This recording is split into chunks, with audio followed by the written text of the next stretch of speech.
বাবি mind করতো মৌসুমী ম্যাডামদের নিয়ে, যে কারণে দেনমোহর ছবি করার পরে আর কোনো ছবি করেনি। আমি আর মৌসুমীর লোক কাজ করবো না, আমার সংসারে আমি সুখ চাই, শান্তি চাই। 90 দশকের স্বপ্নের নায়ক সালমান শাহ এবং চিত্রনায়িকা শাবনূরের প্রেমের সম্পর্ক নিয়ে শোবিজ অঙ্গনে বহুদিন ধরেই গুঞ্জন ছিল।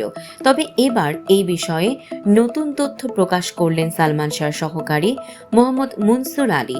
তার দাবি, শাবনূর নয় বরং মৌসুমীকে নিয়ে নায়কের প্রাক্তন স্ত্রী সামিরা হকের সন্দেহ ছিল। এক টেলিভিশন সাক্ষাৎকারে মোহাম্মদ মুনসুর আলী বলেন, আমি সালমান ভাইয়ের সঙ্গে 4.5 বছর কাজ করেছি।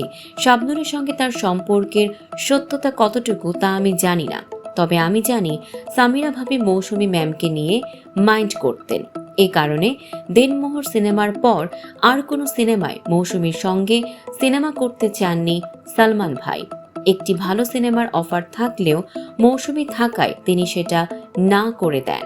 তিনি আরো বলেন, আমি ভাইকে বলি সিনেমার গল্প তো ভালো, তখন তিনি আমাকে বলেন তোমার ভাবি আমায় সন্দেহ করে, আমি আর মৌসুমীর সঙ্গে কাজ করব না, আমার সংসারে আমি শান্তি চাই। এই কারণে ঢালিউডে সালমান মৌসুমী জুটি ভেঙে যায়। আর তুমি আমার সিনেমায় সালমান শাহ নতুন জুটি গড়েন শাবনূরের সঙ্গে। মোহাম্মদ মনসুর আলী শাবনূর প্রসঙ্গে জানান, প্রথম দেখাতেই সালমান শাহ শাবনূরকে বলেছিলেন, আমার তো কোনো বোন নেই, তুমি আমার ছোট বোনের মতো। তিনি সব সময় নারীদের সম্মান করতেন। শুটিং শেষে কখনো দীর্ঘ আড্ডায় থাকতেন না, দ্রুত বাড়ি ফিরে যেতেন।